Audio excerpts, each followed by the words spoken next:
Alhamdulillahirabbil alamin wa bihi nasta'inu ala umuri dunya waddin wassalatu wassalamu ala asyrafil anbiya'i wal mursalin nabiyina wa habibina Muhammadin wa ala alihi wa sahbihi ajmain. Asyhadu an la ilaha illallah wahdahu la syarikalah wa asyhadu anna Muhammadan abduhu wa rasuluh amma ba'du. Alhamdulillah, kita bisa bertemu lagi dalam channel dosen pembelajar. Insya Allah pada pertemuan kali ini kita akan membahas tentang pengantar ilmu fikih atau pengantar usul fikih. Pada pembahasan ini akan dibahas tentang beberapa hal, misalnya pengertian usul fikih, objek kajiannya, sejarahnya, dan lain-lain. Mudah-mudahan dengan pembahasan ini kita bisa lebih memahami secara khusus adalah terkait dengan usul fikih, ilmu usul fikih, dan secara umumnya tentu lebih memahami Islam semakin mendalam. Mudah-mudahan apa yang disampaikan bermanfaat khususnya untuk saya dan umumnya tentu untuk para pemirsa, untuk semua mahasiswa yang mendengarkan perkuliahan ini. Baik, kita mulai saja masuk ke pembahasan. Untuk selanjutnya mungkin tidak akan dimunculkan videonya. Baik, tentang usul fikih ini ada beberapa hal yang harus diketahui. Yang pertama adalah, atau mungkin bukan diketahui ya, ada beberapa hal yang akan kita bahas dalam pertemuan kali ini. Yang pertama yang akan kita bahas adalah pengertian usul fikih, kemudian objek usul fikih, kemudian fungsi usul fikih, kemudian tentang hubungan usul fikih dengan fikih, dan sejarah perkembangan usul fikih. Baik, yang pertama, apa itu usul fikih? Usul fikih itu terdiri dari dua kata, yaitu kata usul dan kata fikih.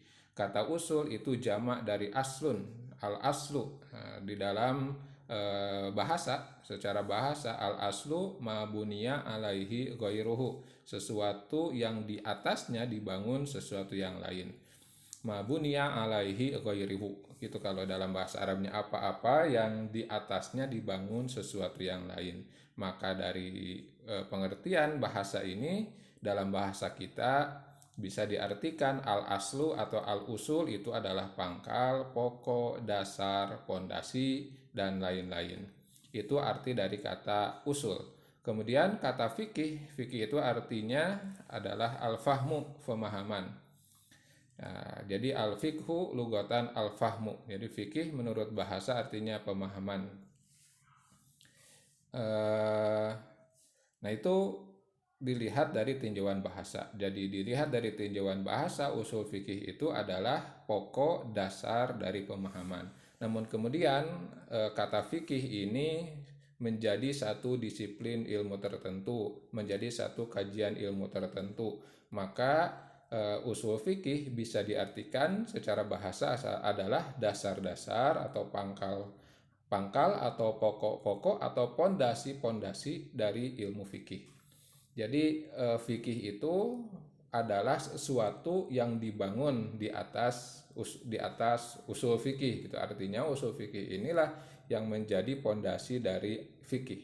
Jadi kita tidak akan mungkin memahami fikih secara mendalam, kita tidak akan mungkin memahami fikih secara ajeg kalau usul fikihnya tidak kita pahami. Persis seperti rumah, al-fikhu itu, fikih itu adalah rumah, maka usul fikih adalah pondasinya. Maka rumah itu, pemahaman kita tentang fikih tidak akan ajeg, akan mudah hancur, akan mudah runtuh. Ya, fikih itu kalau tanpa ada usul fikih.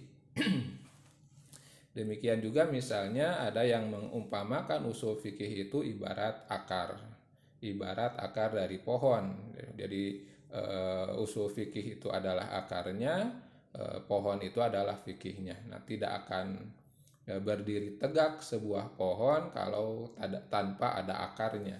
Dan kalaupun ada akar, jika akarnya lemah, maka pohonnya pun akan mudah tumbang. Demikian juga, maka fikih dalam Islam itu tidak akan tegak, tidak akan berdiri kokoh kalau tidak ada usul fikih. Nah, itulah usul fikih secara bahasa.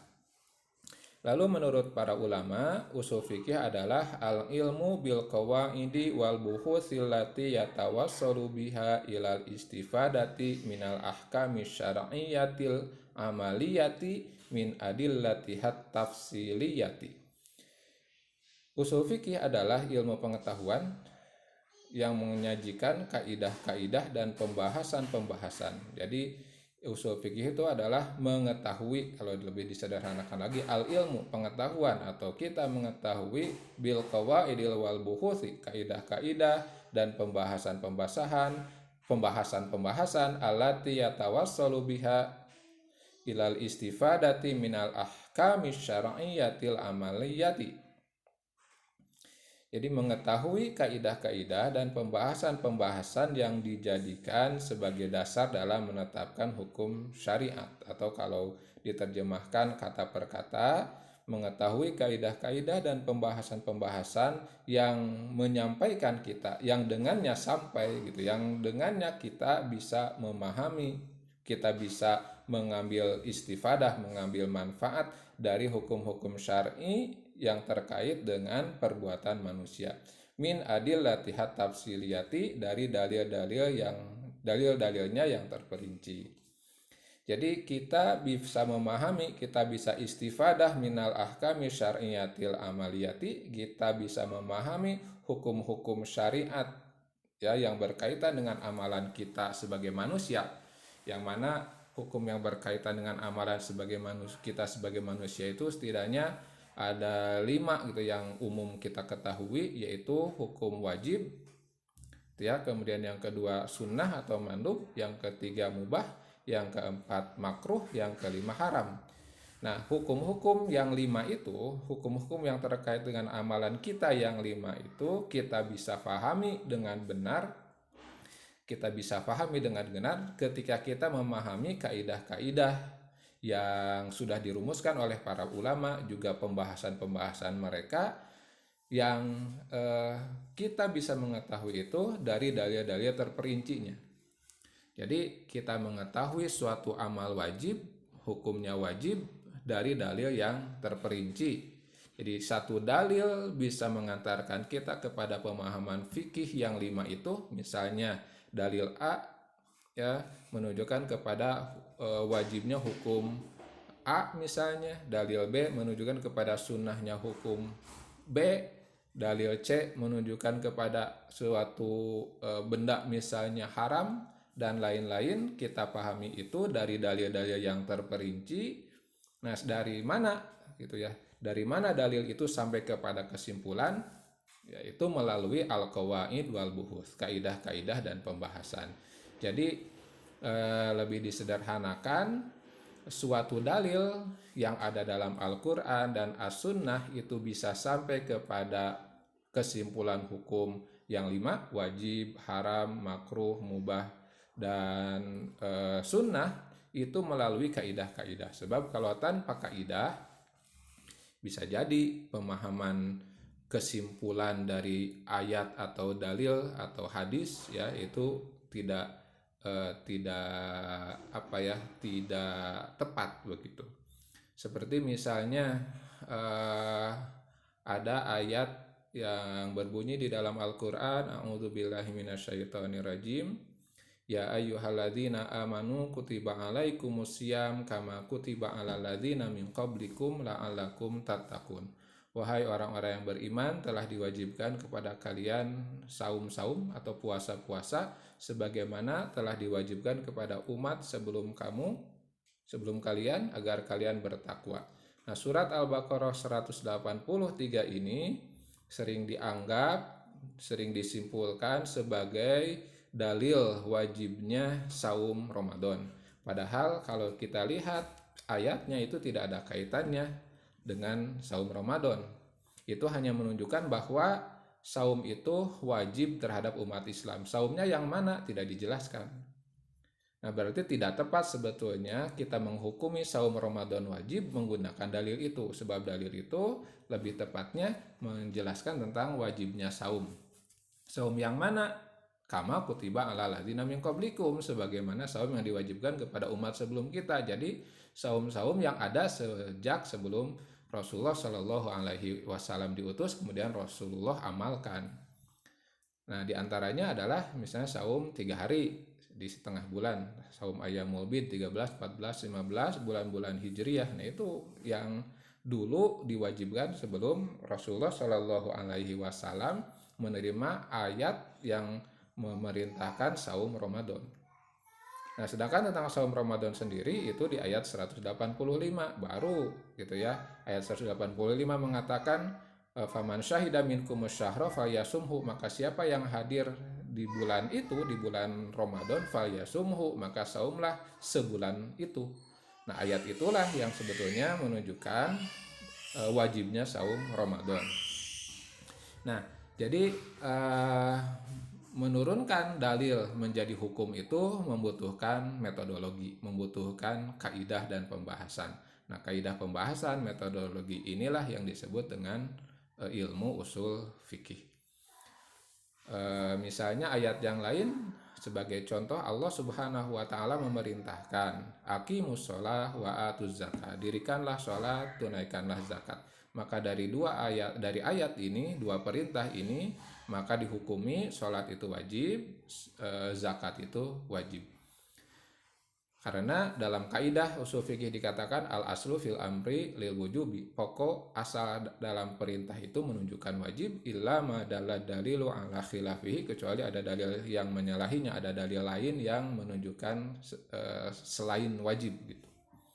Jadi karena tentang sholat dan tentang zakat ini tidak ada dalil yang lain yang menunjukkan ketidakwajibannya, maka turunlah gitu ya, dari kaidah tersebut kesimpulan hukum yang mengatakan sholat itu wajib, zakat itu wajib. Lalu kalau kita ambil contoh yang lain, misalnya Allah Subhanahu wa taala dalam Al-Qur'an memerintahkan kulu washrobu wala tusrifu. Nah, makanlah, minumlah, dan janganlah berlebih-lebihan. Nah, apakah dari perintah makanlah, minumlah itu menjadi hukum makan itu wajib, hukum minum itu wajib?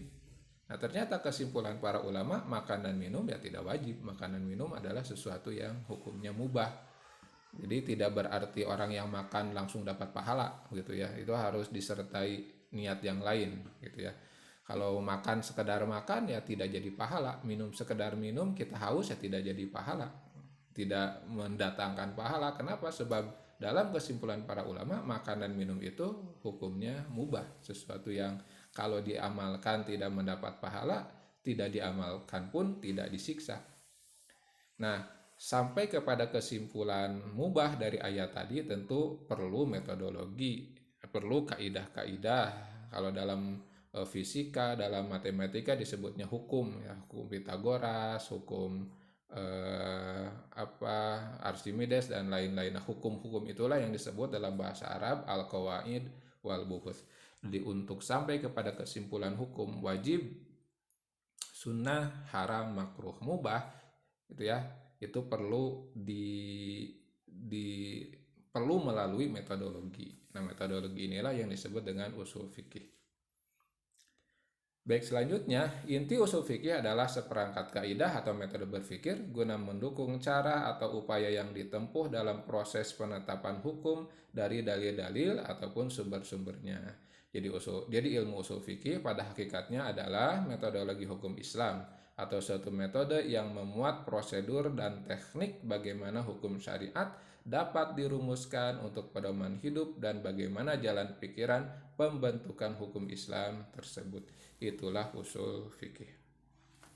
Selanjutnya, objek kajian usul fikih. Apa saja yang menjadi objek usul fikih? Yang pertama adalah pengenalan terhadap istilah-istilah teknis yang lazim dipakai dalam lalu lintas pembahasan syariat, seperti ungkapan istilah fardu yang tadi sudah saya sebut ya, fardu atau wajib, haram, makruh, mubah, sah atau dalam bahasa Arabnya sahih, fasad, syarat, sabab dan lain-lain. Jadi objek yang harus diketahui yang pertama dalam pembahasan usul fikih kita adalah kita mengenal istilah-istilah teknis tersebut. Jadi ini disebutnya kalau dalam ilmu matik disebutnya kita memperbaiki tasawur kita dulu. Kita memahami secara tasawurnya dulu, baru nanti secara tasdiknya, secara penjelasan uraian penetapannya bagaimana. Lalu yang kedua yang menjadi objek usul fikih adalah dalil-dalil hukum Islam, baik yang pokok seperti Al-Quran, As-Sunnah, ataupun yang ijtihadi seperti masalah mursalah. Berikut penetapan ranking kehujahan masing-masing dalil. Jadi yang kedua adalah kita mengetahui dalil-dalil hukum Islam, ya, yang pokok Al-Quran dan As-Sunnah. Kemudian yang bukan pokok misalnya ijma, qiyas, masalah mursalah, istihsan, istishab, dan lain-lain. Walaupun tentu dalam hal ini ada juga yang mengatakan yang pokok itu yang 4, Quran, Sunnah, kemudian ijma dan qiyas. Yang jelas yang menjadi objek dalam usul fikih yang kedua adalah kita mengetahui dalil-dalil dalam hukum Islam, dalam syariat. Kemudian penjelasan tentang cara metode. Yang ketiga adalah penjelasan tentang cara atau metode bagaimana menetapkan hukum. Jadi how to implement this qawaid, bagaimana mengimplementasikan kaidah-kaidah ini dalam menetapkan hukum. Ya, jadi bagaimana cara kerjanya. Jadi metode yang dimaksud terdiri atas kaidah atau cara berpikir dalam menarik petunjuk hukum dari nas Al-Quran dan hadis melalui pendekatan tekstual. Nanti dari pendekatan tekstual ini ada yang disebut misalnya umum khusus, ada mutlak muqayyad, dan lain-lain. Juga di samping itu menggunakan pula perangkat-perangkat metode yang lainnya. Jadi ada kaidah fikhiyah, jadi ada kaidah usuliyah, ada kaidah fikhiyah, ada kaidah kebahasaan. Ini tentu akan dibahas nanti. Jadi objek usul fikih yang pertama adalah istilah-istilahnya, yang kedua dalil-dalilnya, yang ketiga cara kerjanya atau metodenya, yang keempat juga tidak kalah penting kita mengetahui tentang mujtahid, siapa orang yang layak atau pihak yang layak yang disebut sebagai mujtahid, orang yang pantas berijtihad. Kemudian kita ijtihad itu apa, fatwa itu apa, siapa yang berhak mengeluarkan fatwa. Kita juga akan membahas tentang ittiba, taklid, dan lain-lain. Itu diantara objek usul fikih. Selanjutnya fungsi usul fikih. Fungsi usul fikih adalah yang pertama sebagai perangkat metodologis untuk memecahkan masalah yang muncul di masa kini. Sebagaimana kita ketahui bahwa banyak sekali masalah-masalah di masa sekarang. Masa sekarang yang dimaksud ya masa pasca Rasulullah Shallallahu Alaihi Wasallam wafat. Tentu banyak masalah yang muncul baru tidak ada di zaman Rasulullah Shallallahu Alaihi Wasallam, baik itu melalui perbedaan tempat ataupun perbedaan waktu. Ya, jadi karena banyak masalah yang muncul, maka tentu membutuhkan penetapan hukum, seperti misalnya yang muncul di sekarang hukum bank misalnya, atau hukum kartu kredit, hukum kartu debit itu bagaimana halal atau tidak. Atau contoh yang lain misalnya narkoba, bagaimana hukum narkoba, haramkah atau tidak, atau halalkah. Dan masalah-masalah yang lain yang mungkin muncul pasca Rasulullah wafat dan tidak ada dalil yang sharih gitu ya, dalil yang benar-benar menyebutkan masalah itu dalam Al-Quran ataupun dalam hadis. Maka untuk sampai kepada kesimpulan tentang hal itu perlu perangkat metodologis untuk memecahkan masalah tersebut. Jadi fungsi usul fikih yang pertama adalah sebagai perangkat metodologisnya. Kemudian yang kedua, usul fikih juga berfungsi untuk melindungi hukum Islam. Jadi ini ini fungsi protection untuk melindungi hukum Islam dari pihak-pihak yang tidak bertanggung jawab lantaran dalam menetapkan hukum Islam itu tidak terlepas dari prosedur metodologis yang teknik penyimpulan hukum dari dalil-dalilnya. Jadi kan banyak gitu ya yang memfatwakan suatu hukum tanpa metodologi yang jelas. Nah, usul fikih ini menjadi alat yang berfungsi untuk melindungi hukum Islam dari hal tersebut. Kemunculan liberalisme misalnya dari barat, kemudian lahir diantaranya hermeneutik, salah satu metode untuk menafsirkan atau untuk menarik pemahaman dari Injil, dari Bible. Itu kan di barat seperti itu karena Bible itu misalnya secara kesejarahan dan bukti ilmiah itu bermasalah, maka dibuatlah metode hermeneutik oleh para pemikir barat. Nah, ada di antara pihak-pihak yang menggunakan metode hermeneutik ini pada Al-Quran, padahal Al-Quran tidak memiliki masalah yang sama. Ya, kalau Bible misalnya sumber aslinya yang mana tidak diketahui, sebab Yesus atau Nabi Isa berbicara dengan bahasa apa, Ibrani misalnya, nah Bible tidak ada yang berbahasa tersebut misalnya. Jadi bahasanya sudah berbeda. Ya, terus sumber Bible tertua misalnya itu juga apa berbeda gitu ya, belum tentu berbeda bahasanya, tidak sama dengan bahasa yang digunakan oleh Yesus dahulu. Belum lagi ada perbedaan antara Injil atau Bible Matius dengan Bible siapa begitu ya, para apostol yang atau murid-murid Yesus itu kan memiliki Bible. Nah, seringkali ada perbedaan, ada pertentangan. Maka diperlukan perangkat yang namanya hermeneutika. Nah, ada yang menerapkan hal ini kepada Al-Quran, metodologi hermeneutik ini kepada Al-Quran, padahal Al-Quran tidak memiliki masalah yang sama. Secara teks, Al-Quran dari zaman Rasulullah sampai sekarang sama, tidak ada yang berubah. Kata per kata bahkan huruf per huruf tidak ada yang berubah. Maka penggunaan metode hermeneutik misalnya dalam hukum Islam apakah tepat? Ya, maka fungsi kaidah usul fikih atau ilmu usul fikih adalah untuk melindungi dari hukum Islam dari dari hal-hal yang tidak tepat. Selanjutnya, usul fikih juga berfungsi untuk menganalisa dan menyeleksi hukum-hukum fikih yang sudah ada, memetakan formula hukum fikih manakah yang boleh berubah oleh karena perubahan zaman dan manakah hukum fikih yang tidak boleh berubah. Ya, misalnya ada formula hukum fikih yang sifatnya sawabit, yang tetap tidak boleh berubah. Ada yang boleh berubah. Seperti misalnya bolehkah karena corona misalnya hajinya di Indonesia saja kita tidak perlu berangkat ke sana, jadi kita tawafnya mengelilingi televisi gitu misalnya, karena haji secara zoom gitu ya mengelilingi TV gitu tawafnya.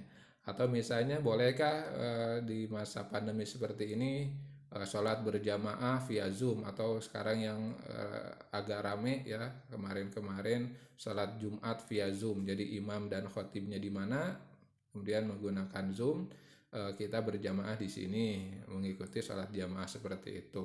Sama dengan sholat jamaah ke Mekah mungkin ya, bermakmum kepada televisi, ini bermakmum kepada Zoom. Bolehkah seperti itu? Nah, ini kan salah satu di antara masalah-masalah yang muncul. Kemudian ada yang memfatwakan oh boleh Jumatan via Zoom gitu ya. Nah, ini kan juga nanti usul fikih akan menseleksi hal itu, manakah yang tepat, manakah yang tidak tepat. Lalu yang terakhir, usul fikih berfungsi untuk memperkecil gejala pertentangan umat Islam akibat terjadinya ikhtilaf pada masalah furu'iyah. Jadi kalau kita memahami usul fikih, kita tahu pengambilan hukum A dan B, nah maka kita akan saling menghormati. Misalnya ada orang yang takbir dalam qomatnya 2 kali, Allahu Akbar, Allahu Akbar. Ada yang takbir dalam qomatnya 4 kali, Allahu Akbar, Allahu Akbar, Allahu Akbar, Allahu Akbar, atau 2 kali dan 1 kali. Nah, perbedaan ini kalau untuk orang-orang yang paham usul fikih tentu tidak akan menjadi pertentangan gitu.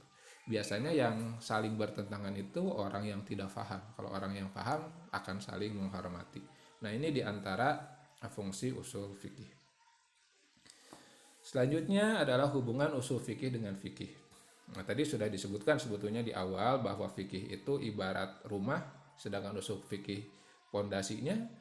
Fikih itu adalah pohon, berikut buah-buahnya, sedangkan usul fikih adalah akarnya.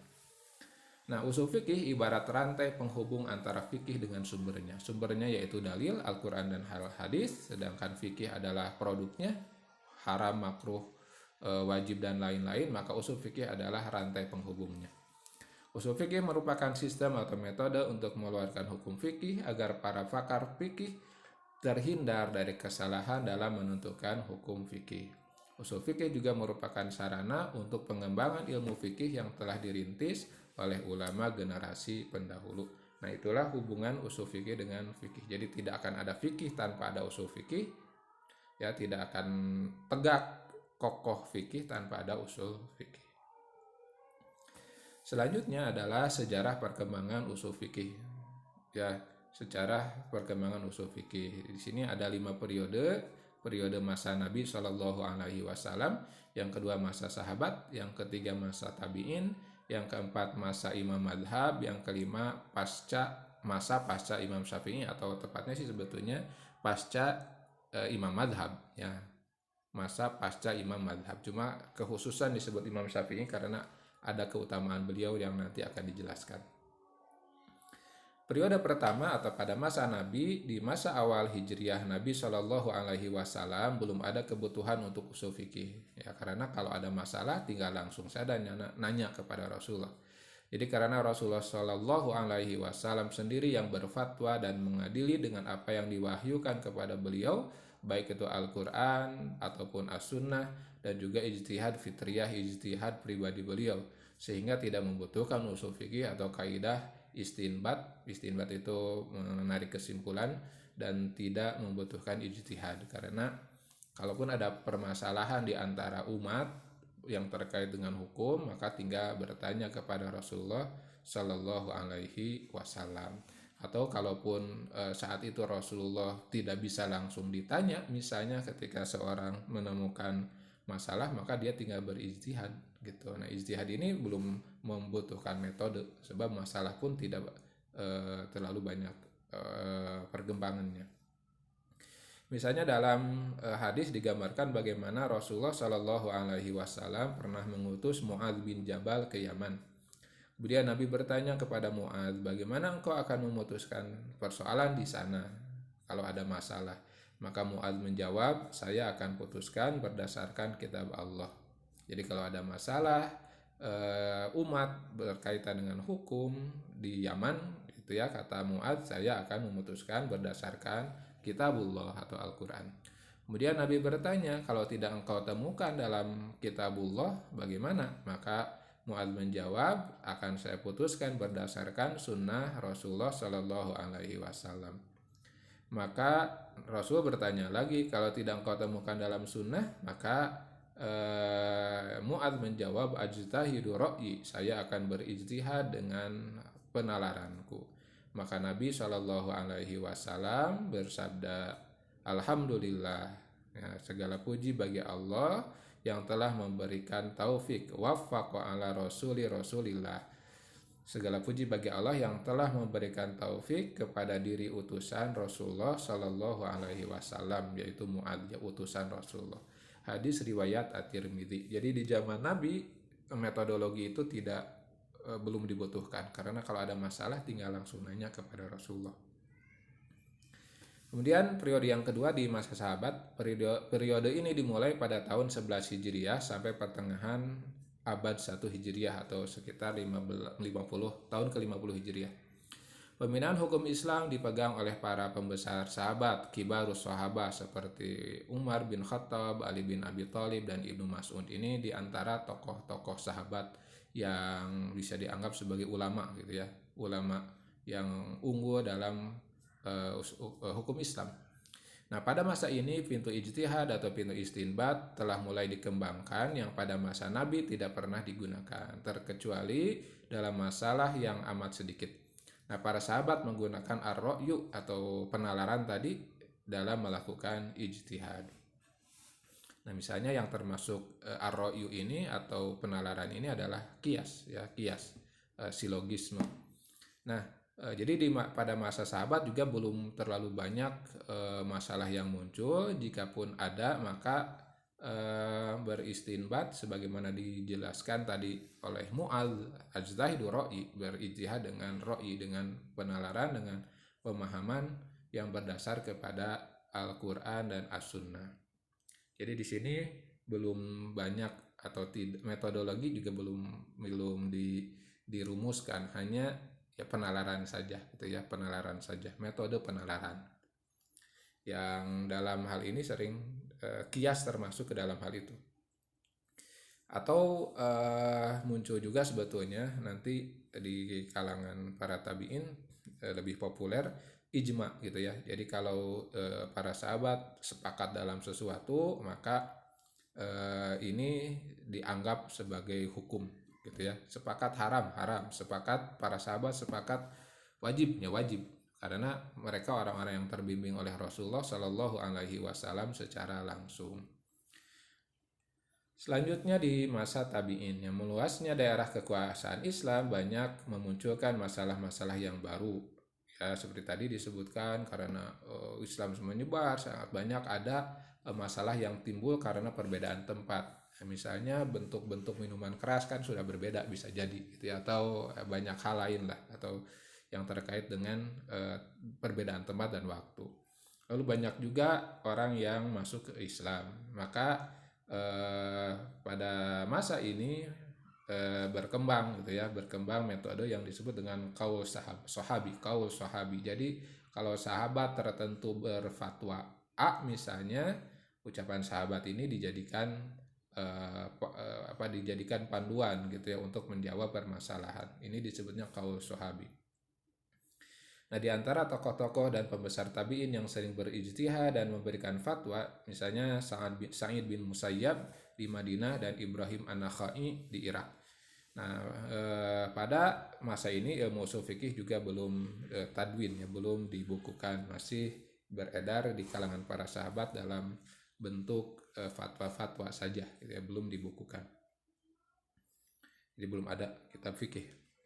Lalu di masa Imam Madhab, pada periode inilah ilmu ushul fikih dibukukan. Ulama pertama yang merintis pembukuan ilmu ini adalah Imam Asy-Syafi'i, seorang ilmuwan yang berkebangsaan Quraisy. Jadi beliau adalah turunan Quraisy, sama dengan Rasulullah Shallallahu Alaihi Wasallam. Imam Asy-Syafi'i inilah orang pertama yang membukukan ilmu ushul fikih yang beliau rangkum dalam kitab gitu ya, yang bernama Ar-Risalah. Ar-Risalah artinya surat-surat, karena kaidah-kaidah yang beliau rumuskan itu merupakan surat menyurat beliau dengan dengan khalifah, misalnya orang-orang yang membutuhkan keputusan hukum. Dalam penyusunan ini, Imam Asy-Syafi'i bermodalkan peninggalan hukum-hukum fikih yang diwariskan oleh generasi pendahulunya, oleh para ulama, para sahabat, oleh para ulama tabi'in, dan sampai kepada beliau melalui guru-gurunya. Ya, termasuk beliau ini adalah orang istimewa karena beliau berguru kepada para imam yang lain. Kepada Imam Hanafi beliau berguru, kepada Imam Ahmad bin Hambal beliau berguru, ya, kepada imam-imam yang lain gitu ya. Beliau adalah muridnya, maka beliau adalah muara dari keilmuan para ulama, sehingga para ulama madhab, sehingga beliau yang pertama merumuskan ushul fikih ini. Jadi karena beliau adalah murid dari ahli-ahli fikih, imam-imam madhab gitu ya, maka beliau akhirnya merumuskan ilmu ushul fikih sebagai madhab beliau, maka disebut dengan madhab Imam Syafi'i. Nah, pasca Imam Madhab atau pasca Imam Syafi'i, ilmu ushul fikih semakin berkembang pesat dan meluas dengan berbagai corak dan ragam. Berbagai buku ushul fikih diterbitkan, semisal kitab Al-Burhan fi Ushulil Fiqh karya Imam Al-Haramain yang hidup di tahun 419 sampai 478 Hijriah. Lalu Al-Mustasfa karangan Imam Al-Ghazali di tahun 505 Hijriah, kemudian Al-Mahsul fi Ilmil Usul kayak Fakhruddin Ar-Razi 544 sampai 606 hari Hijriah. Kemudian Irsyadul Fuhul karya Imam Asy-Syaukani ya tahun 1255 Hijriah. Kemudian ilmu ushul fikih Abdul Wahhab Khalaf yang ini terbaru gitu ya. Kemudian juga ushul fikih Abu Zahrah dan ushul fikih Imam Wahbah Az-Zuhaili yang sampai saat ini beliau masih hidup. Nah, itulah perkembangan ushul fikih secara sejarah, dan dengan ini pula berakhir pembahasan ilmu ushul fikih ini. Mudah-mudahan ada manfaatnya. Mudah-mudahan eh, ya, mudah-mudahan dengan pembahasan kali ini menjadi manfaat yang bisa berharga, tentu mudah-mudahan menjadi pahala untuk saya secara pribadi yang menyampaikan dan umumnya kepada semua yang mendengarkan. Saya kira itu saja yang bisa disampaikan. Insya Allah kita bertemu lagi dalam pembahasan ilmu usul fikih yang selanjutnya. Insya Allah akan membahas tentang uh, hukum syar'i, ya, al-ahkamus syar'iyyah, hukum-hukum syar'i. Insya Allah kita bertemu lagi di pertemuan selanjutnya. Kita tutup dengan hamdalah, alhamdulillahirabbil alamin. Aqulu qauli hadza wa astaghfirullah li wa lakum. Wassalamualaikum warahmatullahi wabarakatuh.